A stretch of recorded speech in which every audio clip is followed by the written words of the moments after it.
добавлю для этого, важно то, что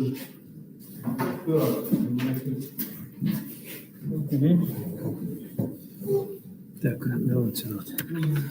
Максим, привет, нас слышно? Отлично.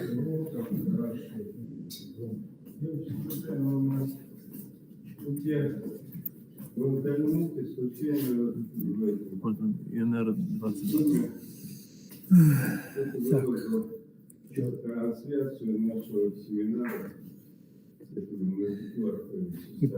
Как он, ИТЭП, да? Нет, ИНР 2023. А, все понял.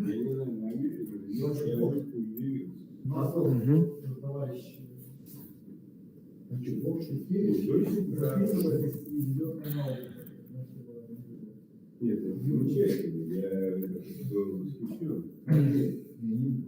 Где-то я случайно в Ютубе,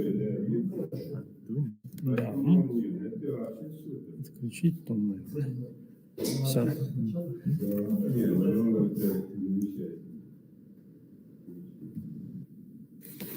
Так, сейчас я сделаю.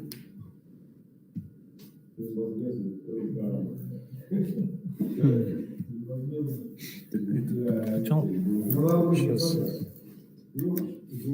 Так я сюда включу? Ага. Максим, ты видишь экран?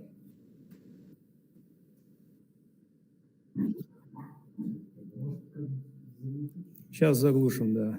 Совсем.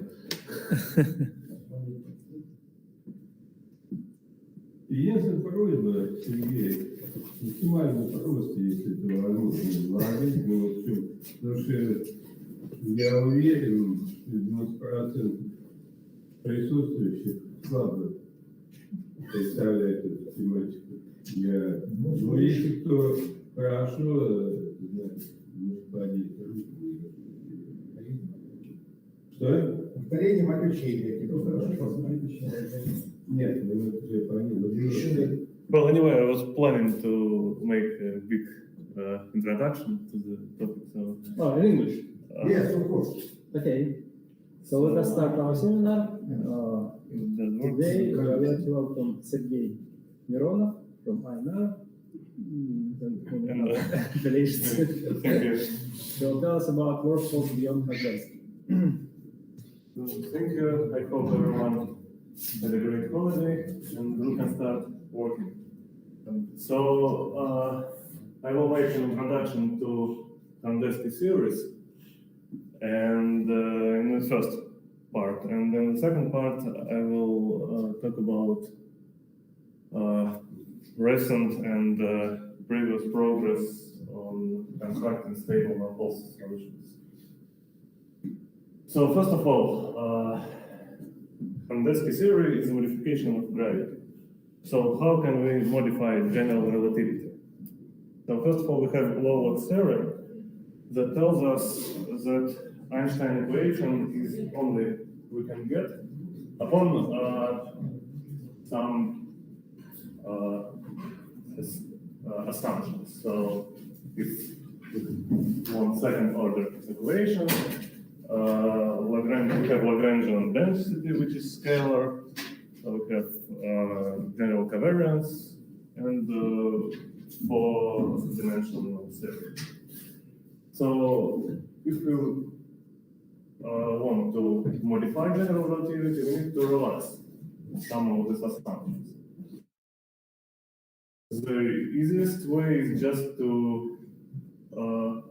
get rid of only metric dependence and add some additional field, so additional degree of freedom. Another way is to consider time dimension, but again we will have additional degrees of freedom due to dimensional reduction. So may I ask a question? Concerning the first point, what's the goal of modification of general relativity? I will talk later, yes. There could be different ideas behind it, yes. I'll talk later. Just next slide. So another way is higher derivatives, which lead to auxiliary field and then again degree of freedom.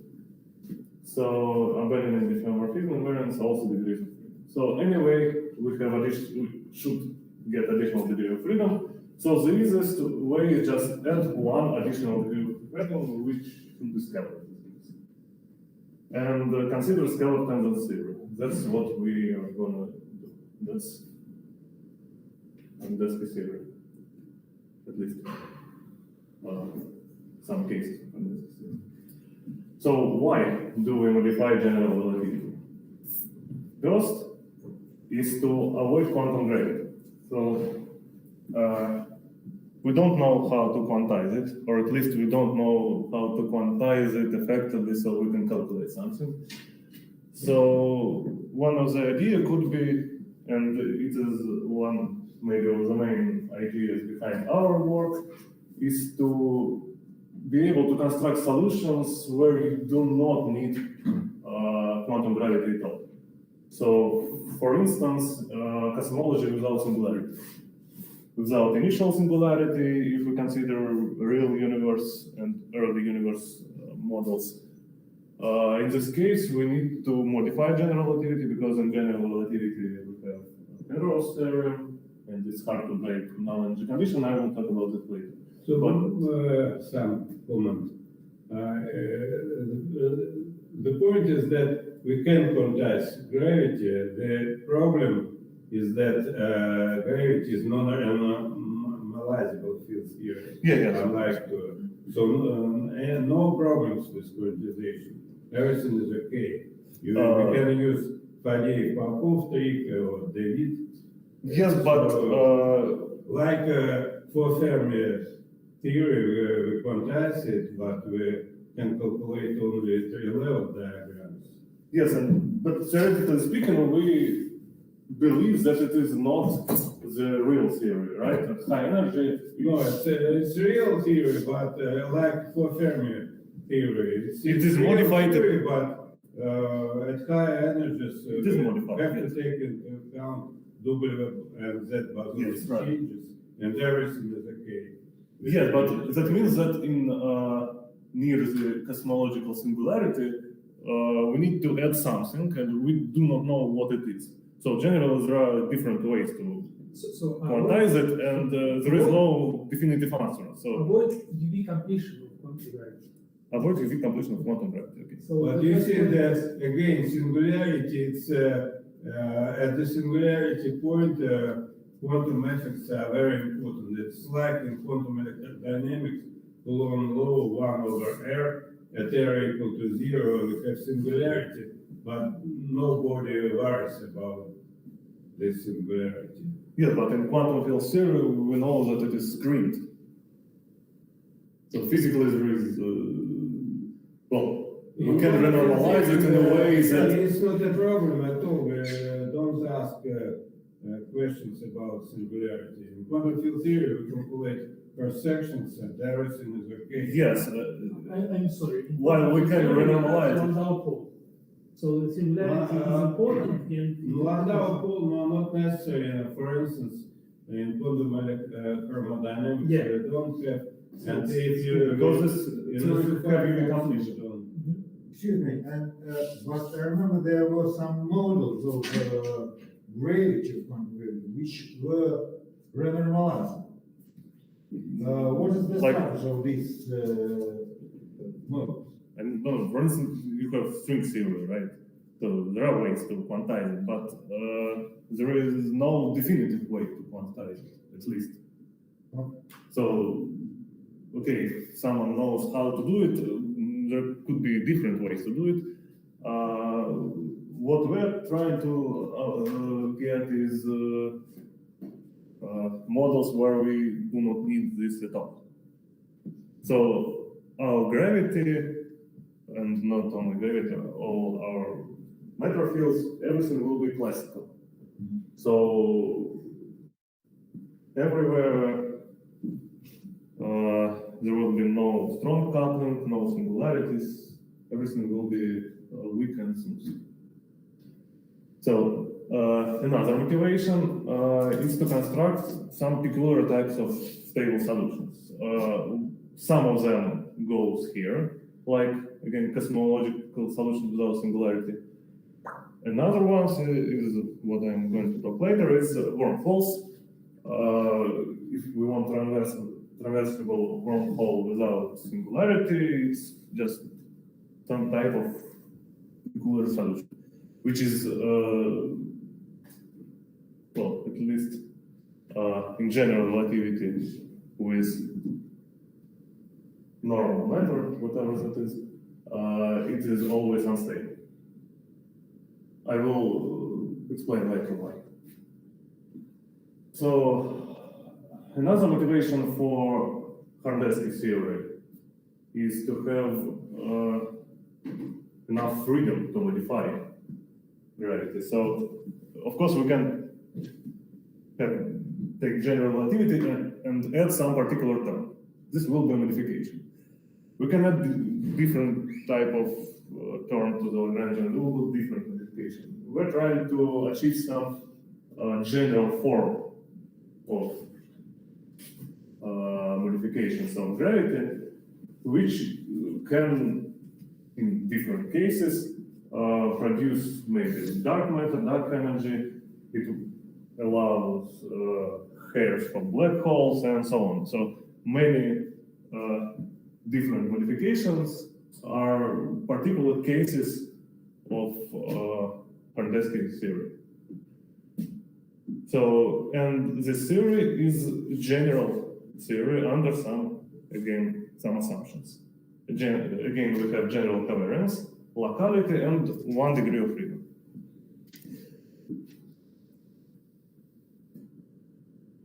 As a bonus for first and second motivations, we will need null and condition evaluation, and this is possible in this theory. So historically, it was discovered in 1974 by Horndeski, but then forgotten and rediscovered as first the Lilian theory, which is scalar field about Minkowski background with shift symmetry. Then it was covariantized, so it's covariant Lilians and then generalized with general functions in front. And this is exactly Horndeski theory, which was discovered decades ago. So this is a Lagrangian for Horndeski theory. L2 is action of Lagrangian without higher derivatives.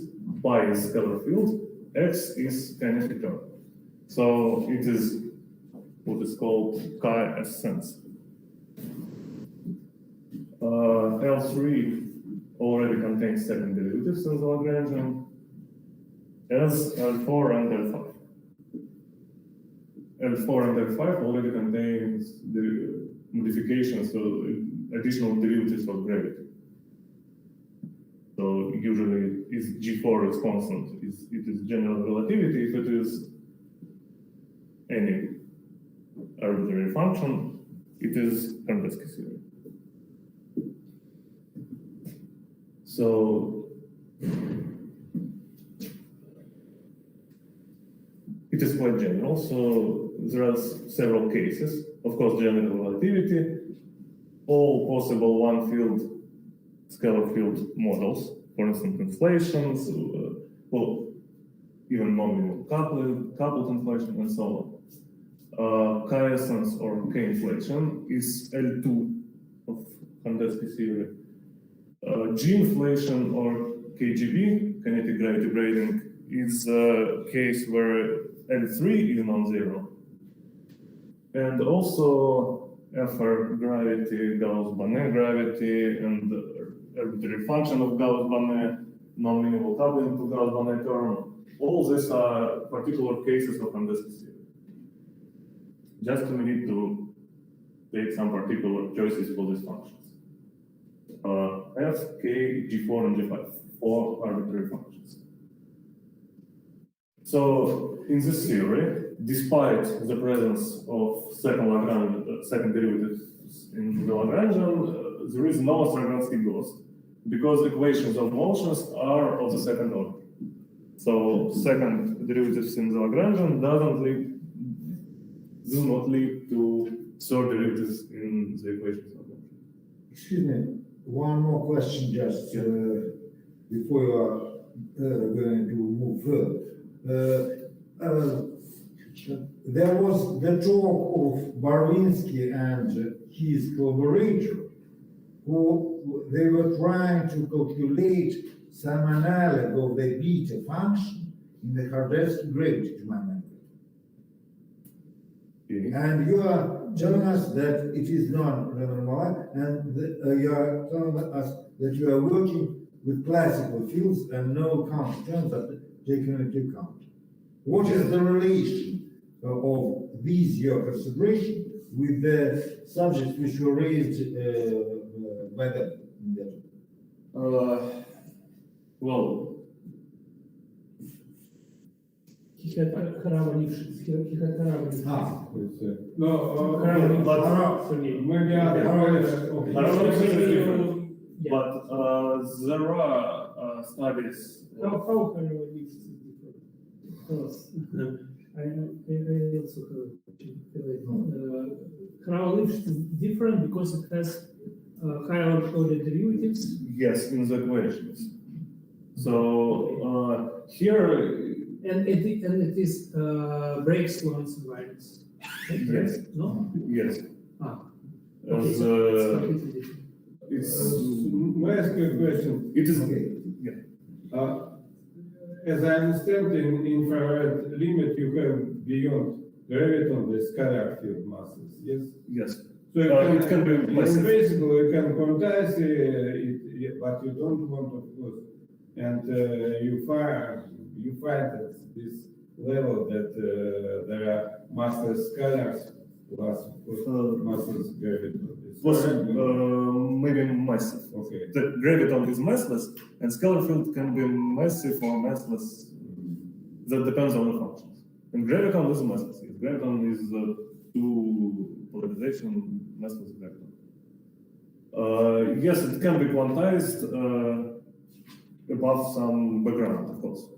That's what we keep in mind when we consider stability and possible ghost perturbations. But we do not calculate higher orbits. We stay on a quadratic level. So, Sergey, sorry, one other simple question. yeah, sure. Yes. So you said that you have only second order, you have second order equations. Is it a requirement or it's just a byproduct of your primary requirements? No, it is definition of Horndeski theory.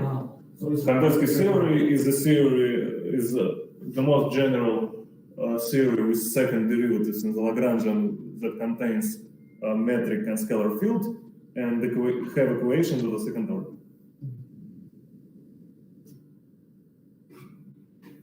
So for this, this is first order Lagrangian, and this is the simplest case of second order. I will show how that comes.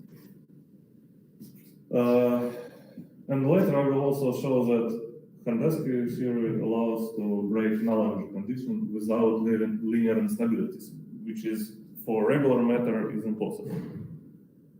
For regular matter means that if we have first derivatives Lagrangian, then we can break null condition.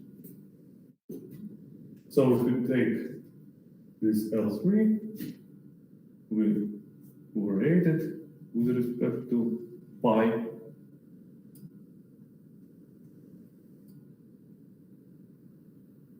Then use integration by parts and keep only the terms where the third derivatives could appear. So it will be only these two terms, and they exactly cancel. So it's just luck that if we overrate this Lagrangian with respect to the field, we get second order equation. Okay? The same holds, of course, for L4 and L5, but it's much harder because of metric. So now energy condition. Usually we speak about it in cosmology, where we have Friedmann equations. We can combine them into this one. So, system of Friedmann equations tells us that in specially flat universe, Hubble function cannot grow. But if we consider bouncing solution or genesis solution, we have some time where Hubble function should grow. Kinro's theorem tells that if we have null energy condition, we will have singularity in the past, since now universe is expanding. Or if it is contracting, we will have singularity in the future, which may be fine, but still. So for wormhole-like solution, the same holds. So to obtain wormhole as a solution to I have a question about the previous transparency. I don't understand that H grows during accelerated expansion yeah, this is should be constant or become smaller. Because accelerated expansion, H dot equals to 0. Inflation. No? no, accelerated. That is not inflation. Not this nor this. So This is bounce. So you have negative H, which is accelerating. So it's accelerated contraction, and then it's bounce in epoch, and then So decelerated two expansion. modifications, right? Yeah. So this is bounce. Yeah. And this is genesis, where on minus infinity you have Minkowski. No, Minkowski. just Minkowski. And then from Minkowski space, your scale factor begin to grow, with accelerated expansion, and then it stops, and we get to decelerate in expansion now. Okay. So both these are modifications. Inflation do not need an equation, but it has singularity or geodetic incompleteness. So wormholes also require knowledge of the correlation. Of course, one can relate it, for instance, with negative kinetic term, but then it will get lost. And such solutions exist for a long time, but they are unstable. So, but it's a theorem with different proofs that you need now to break null energy condition. I will show it in a simple way, not like a theorem, just a show. So we know that if we have only first derivatives, then null energy conditions cannot be broken stable. So we either consider high derivatives or non-wormhole theories or quantum effects. There are wormhole solutions that are supported by Casimir energy. Or we try Horndeski, that's what we do, and break null energy condition in a healthy way without dealing with high derivatives in the equations, without quantum effects, just with Horndeski. So now I show about null energy condition for wormhole. So let us take first derivative theory. This is ansatz for the metric, and radial coordinates runs from minus to plus infinity. So let's say from 0 to plus infinity it is our universe, and from 0 to minus infinity it's the second universe. So if A, B, and J are greater than 0 everywhere, this is a smooth transition from right part of the universe to the left. So we have two full universes. If A, B, and G have such asymptotics, it is asymptotics of flat space. So P is scalar field, X is kinetic term, and we obtain equations of motion, which is analog of Friedmann equations, but in spherical symmetric case, they can be combined in such a form. And this is exactly a kinetic term for the scalar field. It is kinetic terms. So if this is negative, it is a ghost. And let's see that it is exactly so. So we have three cases. This is just flat universe. That means that this effective radius is linear. It is just radius. If we have massive object, then we have horizon. And if we have wormhole, this effective radius should be greater than 0 everywhere. So it looks like this. So this function under the derivative in this case looks like this. And now energy condition, so this contraction of energy stress tensor is negative for wormhole, positive for massive, and is 0 for flat space.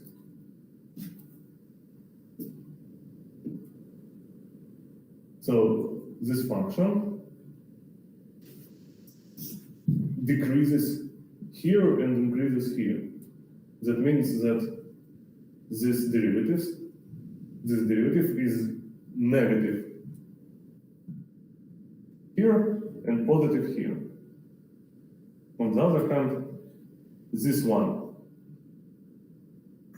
is positive on the right side and negative on the left. And that means that this will be a ghost exactly where we have no energy conditionality. Okay, so now to the stability. Our main goal is to obtain stable solution. We know that it might be possible in Horndeski theorem. So it breaks the theorem that for first derivative Lagrangian it isn't possible. Now we have second derivative Lagrangian, might be possible. So we will try to achieve it. So we consider perturbations of our fields and study stability for each degree of freedom. So we have a special relation for each degree of freedom, and Excuse me, you already have a ghost, so why do you consider stability just classical stability? yes, we want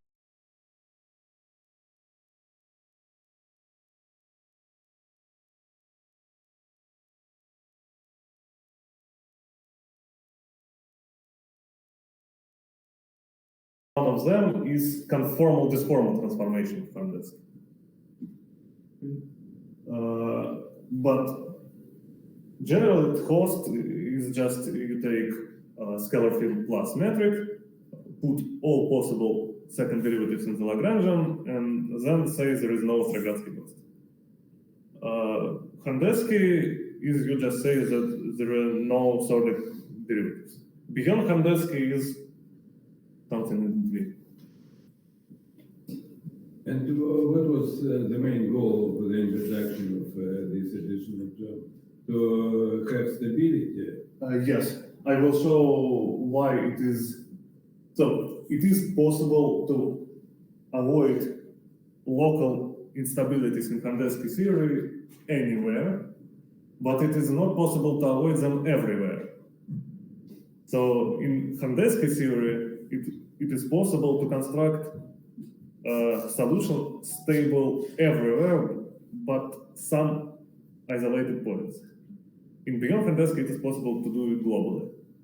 I will show how it is obtained. You mean that there are some special points where there is stability? where there is no stability. Where is no stability. So in Horndeski theory, I can make any part of my solution stable, but there is theorem that still there will be a point where instability will arise. So I cannot make it stable globally. I can. And is it possible to present some arguments that maybe they are non-physical or something like this? I don't know. You know, I think that it is not possible to do it globally. Of course, this global stability for wormhole it may be reasonable. For cosmology, not everyone is interested in globally stable solution because many people are okay with singularity. Because in inflation, you have singularity, but seems like okay. So if you have singularity, so your evolution is not from minus to plus infinity in time, for instance, or from minus to plus infinity in radial coordinate, then there is no this global stability problem. Okay. So in both theories, in Horndeski and beyond Horndeski, there are 3 degrees of freedom. In cosmological scenario, it's 2 tensors and scalar. In spherically symmetric, it is 2 even and 1 odd. So in cosmological, we have time and space. So we have 3 vectors. Then we have vector of momentum and SO2 group of symmetry that is rotation above this momentum vector. In spherically symmetric, we have T and R coordinates and angles. And the symmetry is just reflection. So upon reflection, there could be even and odd modes. So there are 2 even and 1 odd. 1 even comes from scalar, 1 even comes from one of tensors, and 1 odd comes from another tensor. So background, good ground, linearized metric, and we decompose everything in spherical harmonics in spherically symmetric case, and study odd and even parity modes in the middle. So odd parity sector. In odd parity, we have these 3 non-zero coefficients, and we have 1 gauge symmetry, which we choose to eliminate this H2. So we have H0 and H1. They have such action. H0 is constrained, we can integrate it out, and we have a Lagrangian, quadratic Lagrangian, or quadratic action for 1 degree of freedom in odd sector. So we want to avoid ghost and instabilities, radial and angular. So we have these conditions. Отлетел у нас телемост. Одну минуту. Демонстрация почему-то отвалилась, да, я не знаю почему. Так. Давайте попробуем.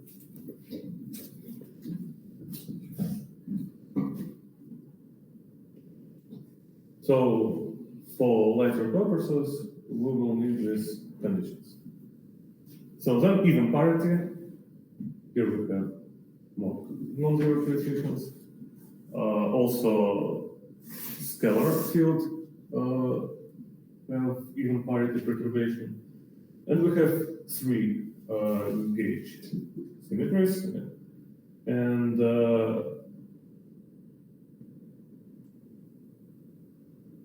no, usual choice maybe. Well, the choice was made in work we were using to obtain previous results.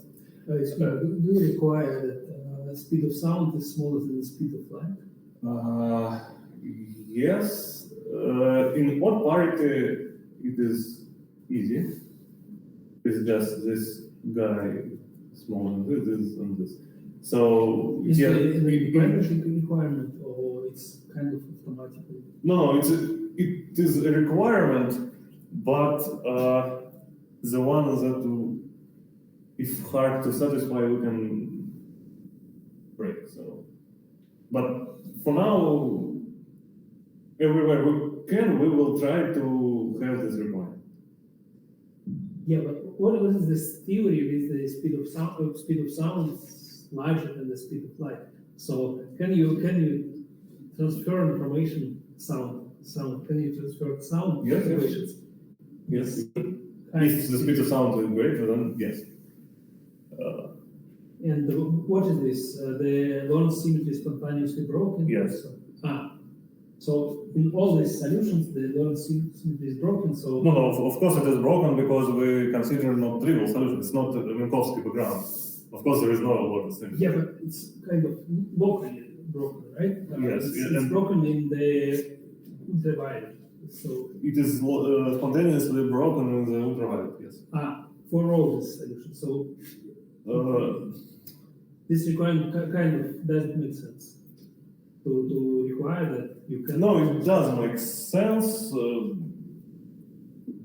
because even if it is broken, you don't want locally speeds greater than sound than speed of light. Well, sometimes you don't want. Okay. It's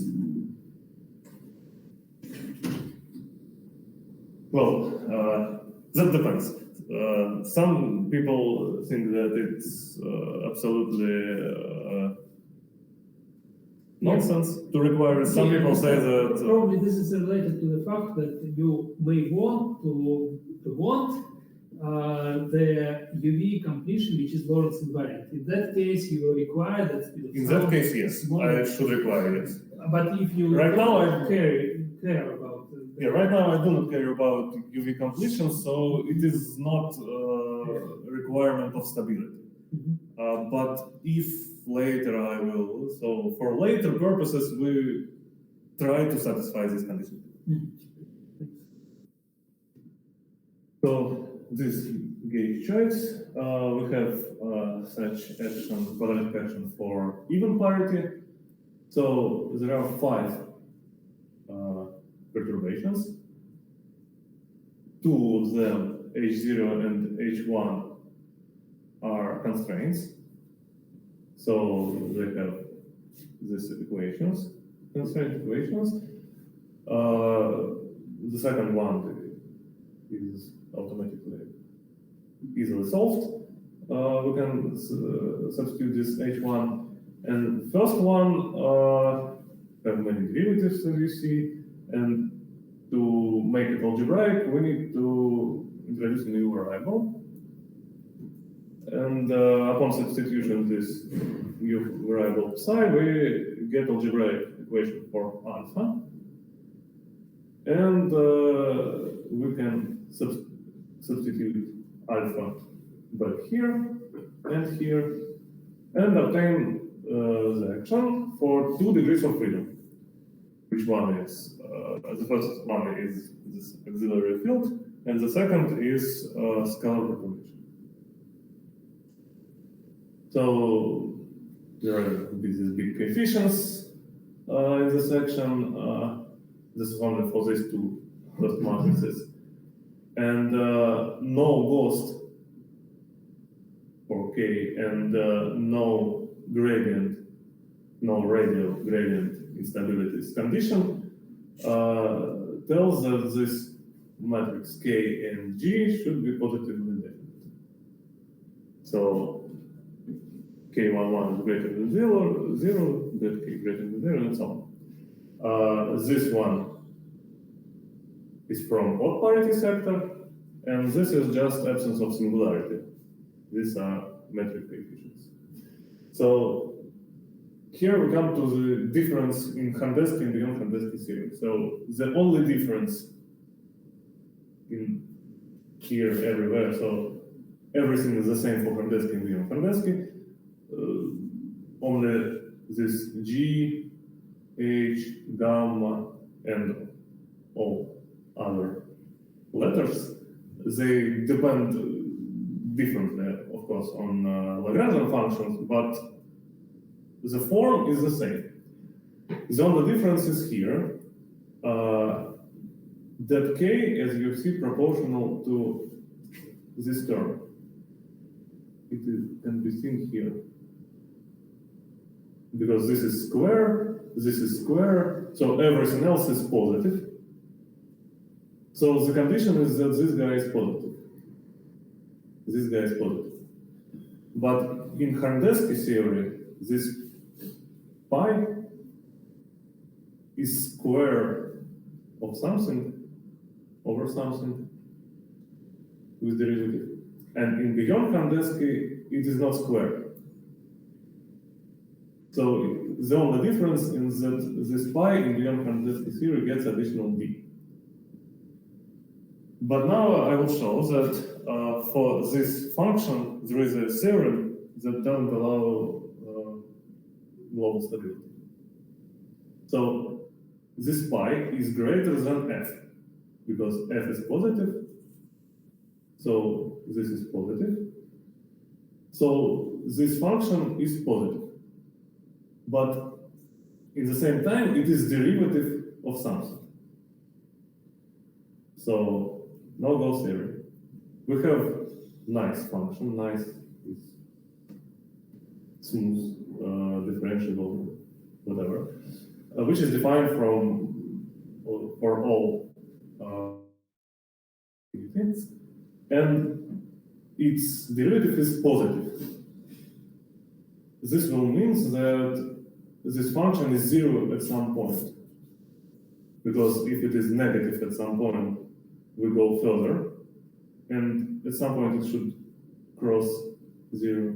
If it is positive, we go back in our coordinate text, and it will cross zero.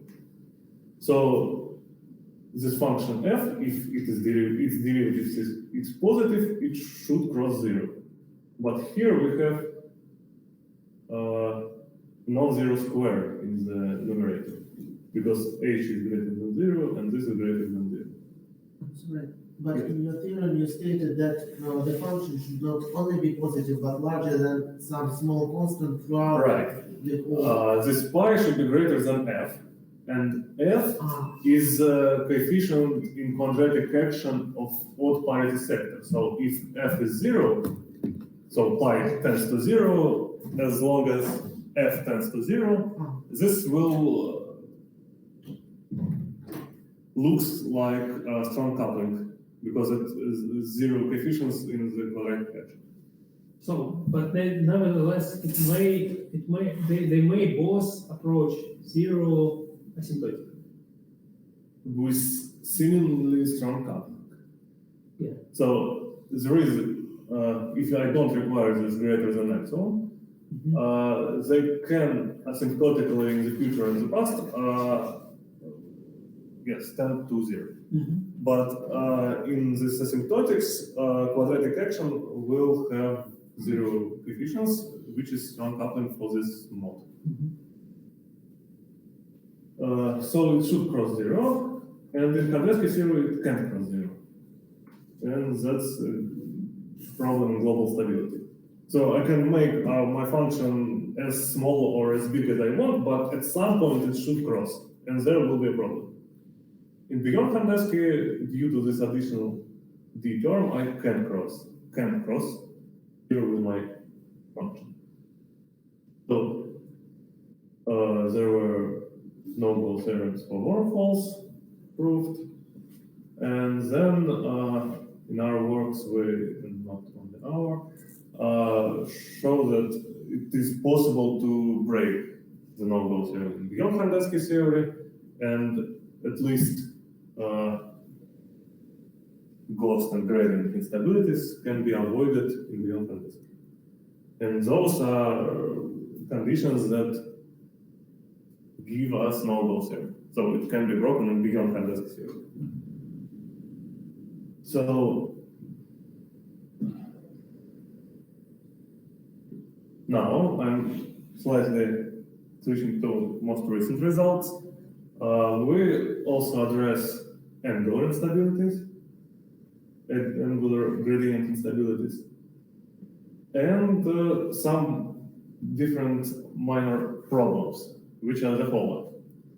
First of all, we have in denominators, we have these blue terms, which are the same for all the coefficients.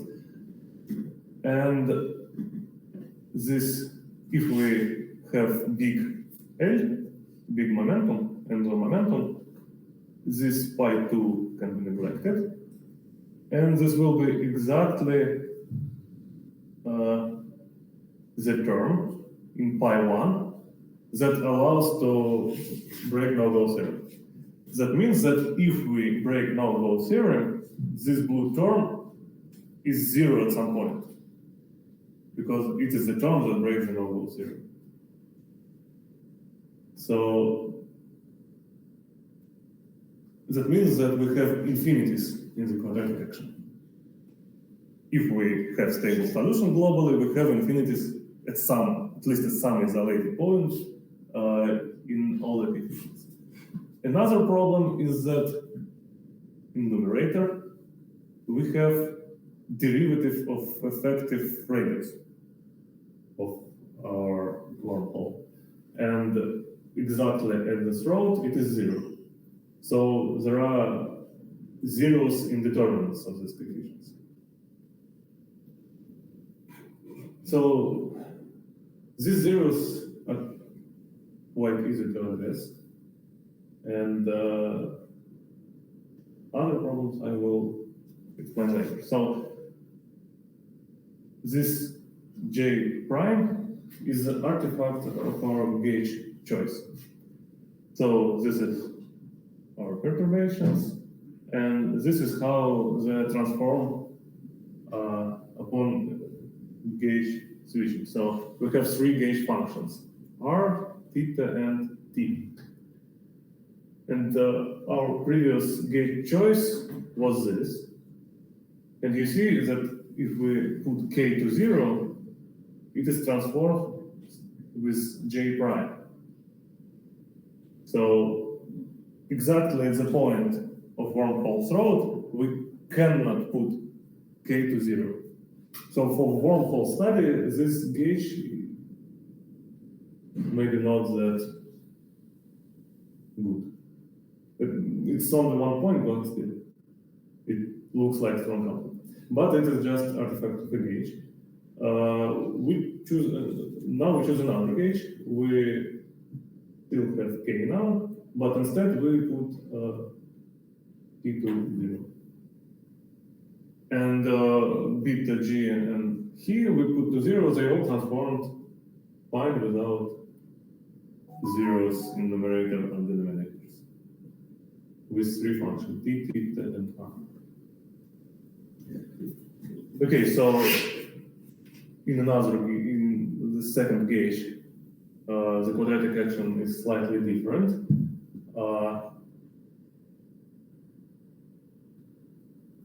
Moreover, okay, so we again can have the same 2 constraints. We can integrate them out. The second constraint integrated easily, but you can see that h1 is proportional to second derivative of k, and upon substitution here, there will be false derivatives of k. But, okay. Still, there is this first constraint to be solved. We again introduce new variable. It allows to cancel automatically both derivatives of k, first and second.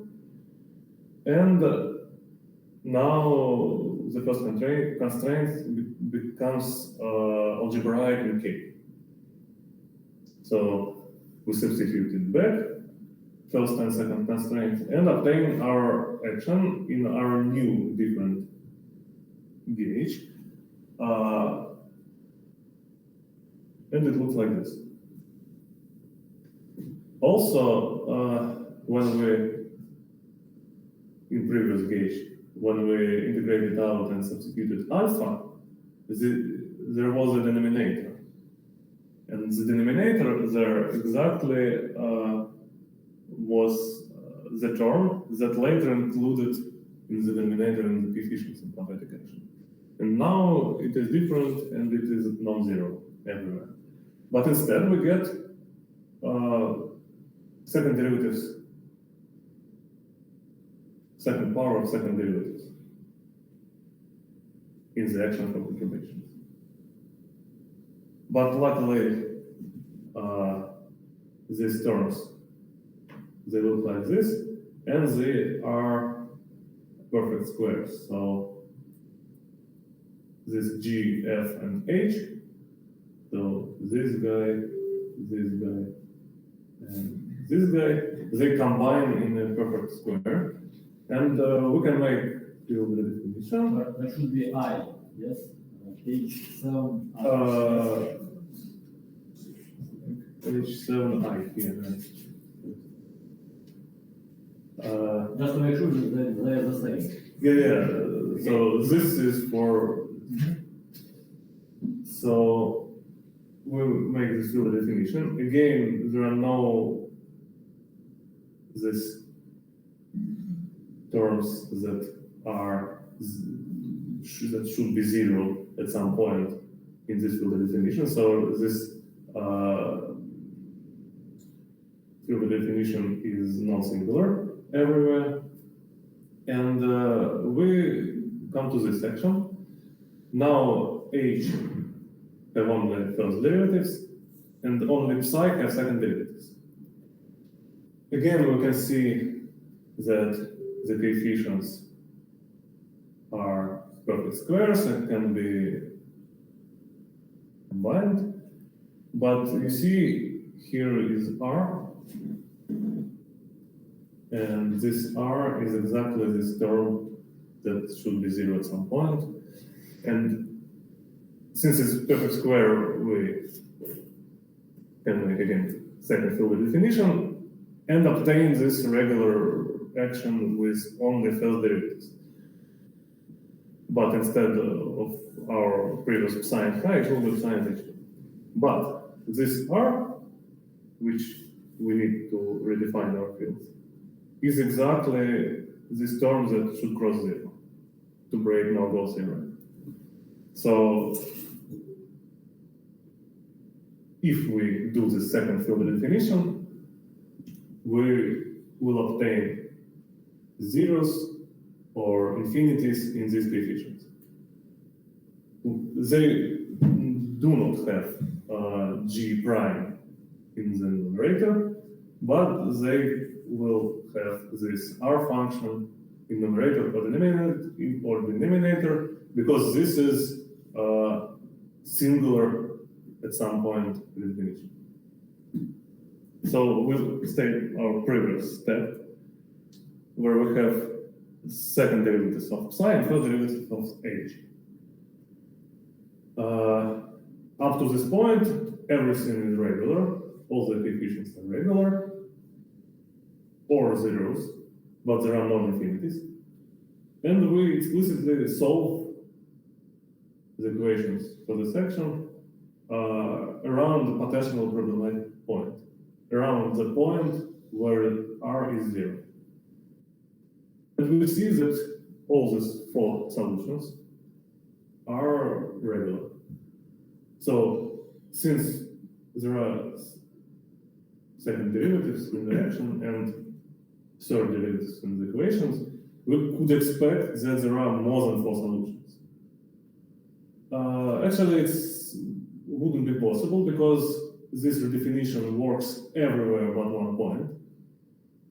And after that, the equations are of the second order. So there should be only four, because there cannot be the situation where everywhere are four solutions and in one point there are five solutions. But these four solutions around this problematic point could be singular. But explicit calculation shows that they're regular. That means that we can make our I do not understand. Yes. On one thing. The problematic point is point of R, value of R. Problematic is where r is 0. No, value of X, the special point. Special. point. Yes, so this is a coordinate where this blue guy, it is r exactly. So you have two regions where there are second order equations. And you Yes. have Sewing condition Yes. in these regions. Uh, Why cannot appear, why there cannot be some kind of Cauchy data, arbitrary functions of t of time when you sew this? No, but at this point, Yeah. you have also solutions. Yeah, have, more solutions, Maybe not. maybe more. So you sew them with two different functions. No, but you can solve your system. This is system. This is a regular system. Yeah. We didn't do this singular redefinition. Mhm. This system can be solved exactly at this point, Yeah. and that's what we did. Okay. So around this problematic point, it is possible to solve explicitly our system. And there are new solutions. No, and there are 4 solutions. Okay. Not two. I mean, No, 4, as there should be 4, because it's 2 degrees of freedom. It's second order equation for 2 degrees of freedom. It's 4 solutions. so it's okay. So it's exactly 4 as everywhere else. And these 4 at this point are regular. Okay. So everything is okay. So knowing this, we can make our potential problematic redefinition, obtain potential singular with these coefficients, but since we know that our perturbations are smooth everywhere, that is fine. So we study our stability for familiar first derivative Lagrangian for perturbations, and use our stability conditions and try to find our whole solution. So how do we do it? We have ansatz for metric. We choose it in the following way. Sorry, I have a question. So you had a situation when there is a zero of a kinetic of a coefficient in front of the kinetic term, right? Yes. So one would naively say that this is a point of strong coupling, Yes. but you showed that this your equation transformation that this is not. Not particularly. So there was 2 problems. There was 0 in kinetic term. Yeah. And in gradient also. Yeah. And we got rid of this Yeah. with the That's use what of different gauges. Yeah. That would correspond to the strong coupling. Yes. And we got it. So also we have Forget about it. Yeah. The question is about this. we have infinities. No, the question is about zero. No, there are no zeros. So that's it. Okay.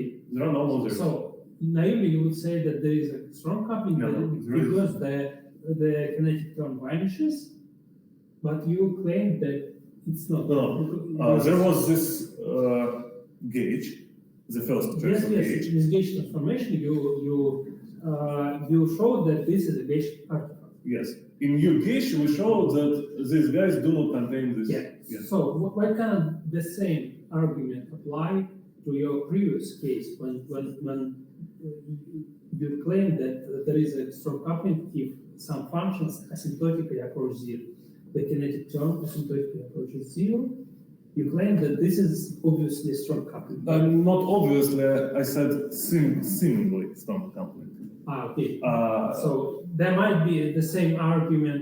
not the same, because in that case, Similar, yeah. no, there is no similar argument, because this J prime came from this gauge transformation. In case of asymptotic, if I do not put this or this to zero, I will not have this argument. The argument is that our gauge is not valid there. Yeah, so the gauge k to 0 is not valid at point J in prime. one gauge you naively see a strong coupling. In another gauge you don't see strong coupling, and this is correct. Because there is a gauge where you can. Yes, but practice- if I see strong coupling in gauge which is correct in this point, What do you mean correct? That means that I didn't put to zero terms that cannot be put to zero due to non-transformation. The problem is that J prime is zero. Okay, consider the case when x approaches your singularity. Not equals your singularity, approaches your singularity. Okay. In one case, Singularity, let's say- you mean J prime or infinity? No, x tends to x naught where the determinant of some function k, for example, vanishes. Numerator. Okay. Yeah. Of kinetic term. Okay. So for instance, J prime equals to So in this limit, in every, so while you do not reach this point exactly, yes. The gauge is valid. But Yes. in one gauge, you would claim that strong coupling when you're sufficiently close to this point. In another gauge, you would claim that there is no strong coupling. And this is correct because there is a gauge where you can describe the system. So asymptotically, the argument is the same, so I kind of don't buy it. So sorry, probably we can discuss Because later. if you consider asymptotically to put some small perturbation k to zero, Yeah. where J prime is small, you need big function R. That means that small k can be eliminated with, for instance, big high. And their perturbation theory is invalid since he will be big. So approaching this point is also not okay in this case. You're claiming that you are making a singular, almost singular gauge transformation. Yes. Exactly. As in this case. And because of this, In this case, you also make a almost singular gauge. and that's why I get zero in the numerator. Yeah. So in our second choice, we do not do this singular transformation, and we do not get zero in numerator. So I don't understand. We can So discuss it. later you will discuss. Yeah. Okay, so the solution, yeah. So this is under symmetric. J tends to radius at plus and minus big radiuses, and it is everywhere positive, and B also everywhere positive, and tends to 1, and this is kind of background scaffold. So we will use only 3 functions, f, g4, and f4, but they are functions of 2 variables, scalar field and its kinetic term. Each of them is a function of radius, but these 3 arbitrary functions of 2 variables are actually many functions of 1 variable. So we use background equation conventions and stability conditions for even and odd parity sector, and try to find such functions that satisfy all these conditions and background equations. And this is procedure of reconstruction. So previously we managed to construct a solution with all these guys, both positive and speed of sound everywhere smaller than 1. So this is for kinetic and radial term, for kinetic and radial. And our recent result also shows that we're able to satisfy gradient instability conditions.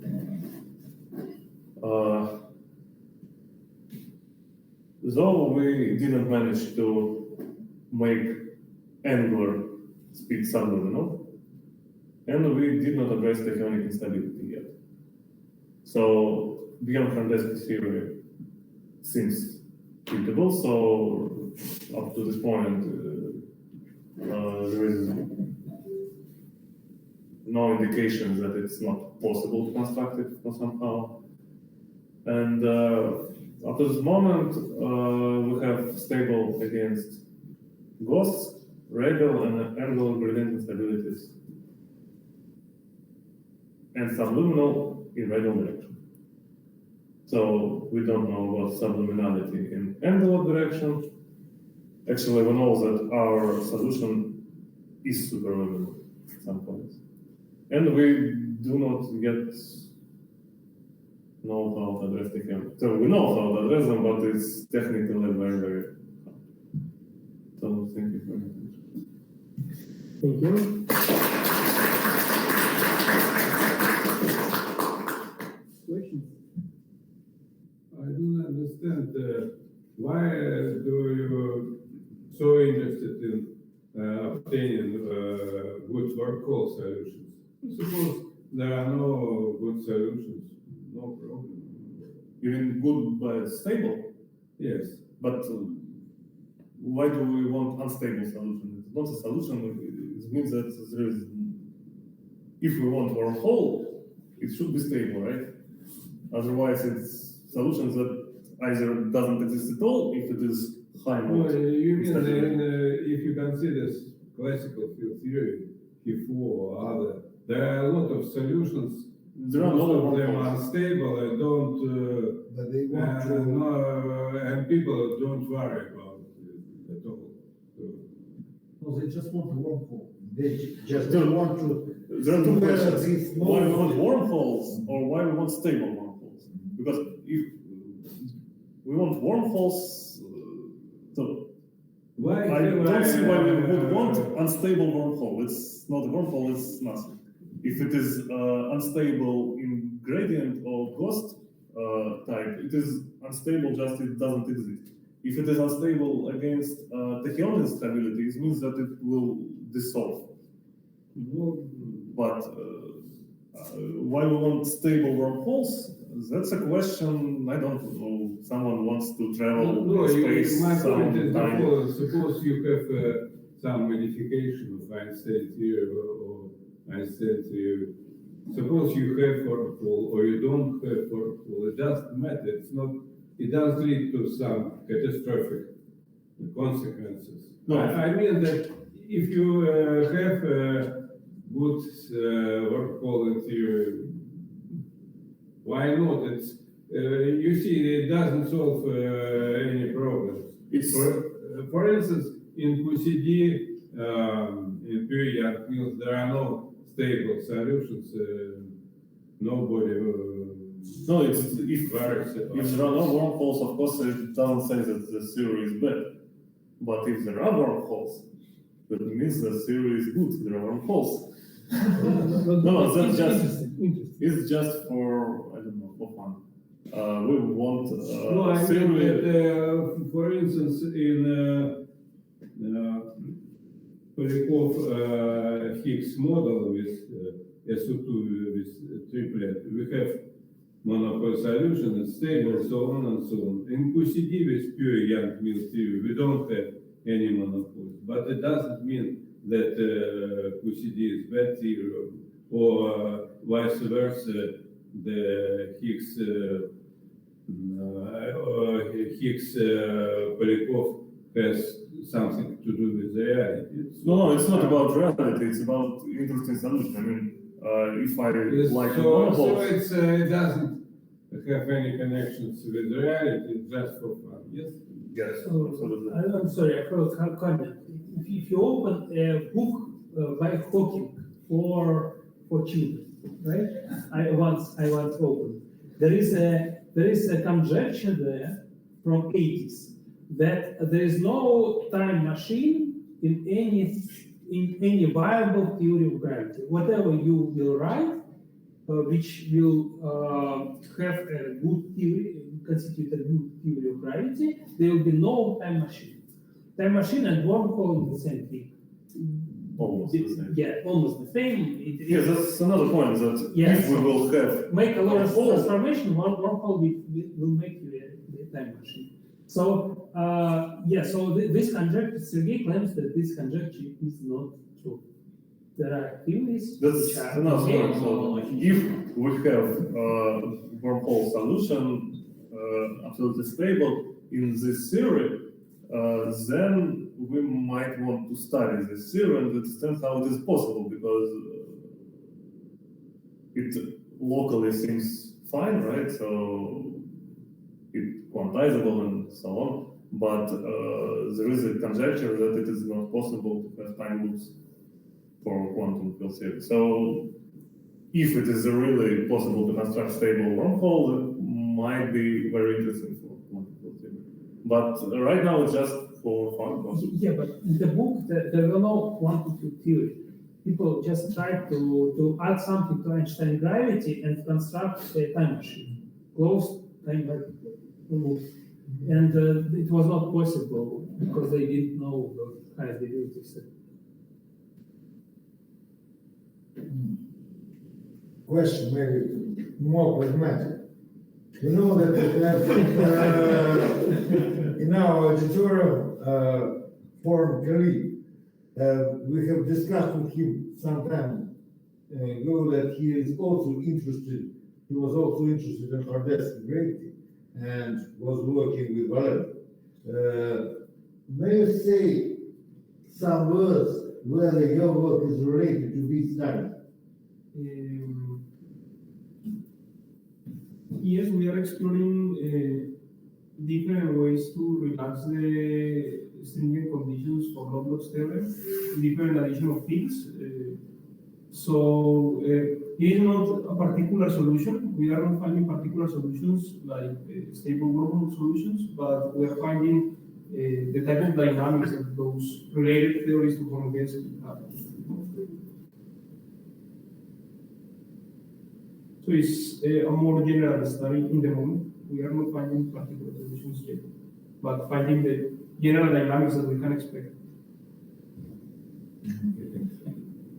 Okay, no questions? Yes, Sergey, I have a general question. So when you construct your beyond Horndeski theories, or as you said, right? Yeah. So what is how to say? I always thought that the motivation for the requirement for second order equations in original Horndeski is because, well, people expect that if you have higher than second order equations, then you have some instabilities, right? That's right. Yeah. So, but you say that it appears not to be the case in this particular host theories. Yes. Yes. So Ostrogradsky theorem says that if you have general third derivatives, you have Ostrogradsky ghost. Yeah. But if the system is degenerate somehow, it is possible that even having third derivatives, you do not have Ostrogradsky ghost, but you need some particular degeneracy. So Horndeski theory provides you with a case where there are no third derivatives, so there couldn't be no Ostrogradsky ghost from start. And host provides you with a case when there is a degeneracy, so even though there are third derivatives, there is no Ostrogradsky ghost. Yes, but what is the value of the requirement to have second order derivatives then? No value in this case. It's simple, looks like regular, and definitely no Ostrogradsky ghost. Maybe there are some other ghosts. We're trying to get rid of, I don't know how that ghost, mechanical quantum field theory ghost, negative energy ghost. Yeah. This one is to get rid of. That depends on the sign of your action. It should be positive. But So there is no Ostrogradsky ghost. This hosts not as good as second order theories in all cases. No, they are, well, that depends. Of course, in host theories, there are no Ostrogradsky ghosts. Yeah. But you need to satisfy conditions so there will be no regular logic.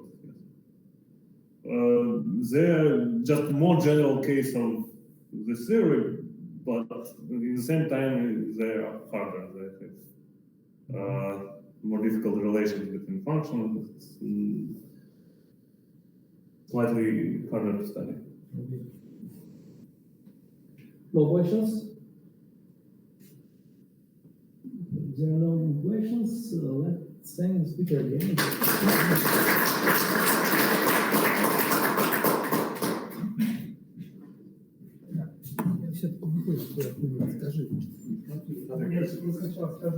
А я не спросил, есть ли вопросы у удаленщиков?